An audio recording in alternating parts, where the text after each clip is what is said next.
देश की राजनीति का अहम गढ़ माने जाने वाले यूपी के टुकड़े होंगे। 2025 में होने वाली जनगणना के बाद यूपी 3 से 4 भागों में बढ़ जाएगा। जनगणना के बाद परिसीमन में बुंदेलखंड और पश्चिमी यूपी को अलग राज्य बनाने की मांग फिर से जोर पकड़ेगी। ये कुछ ऐसे सवाल हैं जो 2027 में होने वाले यूपी के विधानसभा चुनाव से पहले शुरू हो गए हैं। राजनीतिक विश्लेषक मानते हैं कि यूपी की जनगणना और परिसीमन के बाद प्रदेश का बंटवारा हो सकता है। जनगणना के बाद यूपी की आबादी करीब 25 करोड़ के पार होने का अनुमान है। ऐसे में इतनी बड़ी आबादी के लिए विकास कार्य करना सरकार के लिए मुश्किल हो सकता है। इसलिए यूपी के टुकड़े करने की बातें भी शुरू हो गई हैं।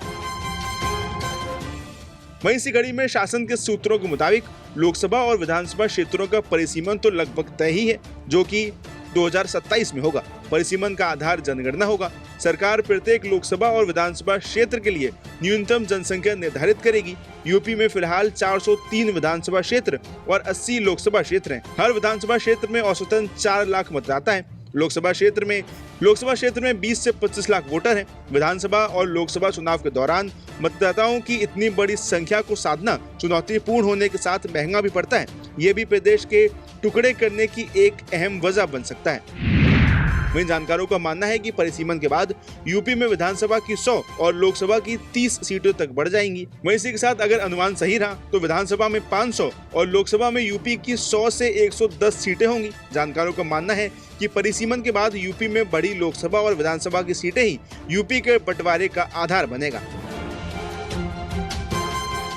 वहीं ऐसा पहली बार नहीं है जब यूपी के टुकड़े करने की बात की गई हो। इससे पहले बसपा की मायावती सरकार ने 21 नवंबर 2011 को विधानसभा में यूपी के बंटवारे कर 4 छोटे राज्य बनाने का प्रस्ताव पारित किया था। इसके तहत हरित प्रदेश, अवध प्रदेश, बुंदेलखंड और पूर्वांचल प्रदेश राज्य बनाए जाने का प्रस्ताव था। हालांकि यूपी को बांटना कुछ पॉलिटिकल पार्टियों के लिए फायदेमंद है तो वहीं कुछ के लिए नुकसान वाला हो सकता है। ऐसे में तमाम नेताओं का इस मुद्दे पर क्या सोचना है, आपको वो भी बता देते हैं।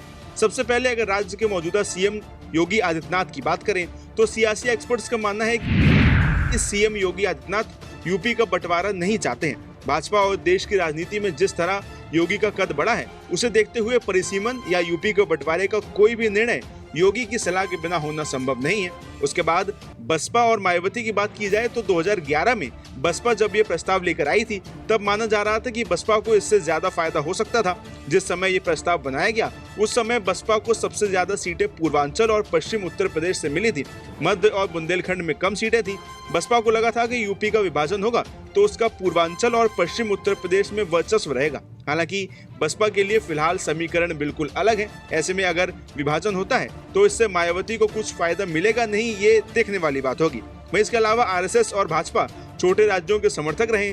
पूर्व पीएम अटल बिहारी वाजपेयी के नेतृत्व वाली एनडीए सरकार के समय ही सन 2000 में उत्तर प्रदेश से अलग कर उत्तरांचल यानी उत्तराखंड, मध्य प्रदेश से अलग कर छत्तीसगढ़ और बिहार से अलग कर झारखंड राज्य बनाया गया था। इसके साथ ही समाजवादी पार्टी नहीं चाहती कि यूपी का बंटवारा हो। समाजवादी पार्टी हमेशा से यूपी के बंटवारे के विरोध में रही है। 2011 में मायावती सरकार ने यूपी से अलग कर 4 राज्य बनाने का जो प्रस्ताव विधानसभा में पारित किया था, उस समय समाजवादी पार्टी ने इसका विरोध करते हुए अखंड उत्तर प्रदेश का नारा भी दिया था। ऐसे में अब आगे यूपी के बंटवारे की बात सही साबित होती है तो राज्य की सियासत किस करवट बैठती है, ये देखने वाली बात होगी।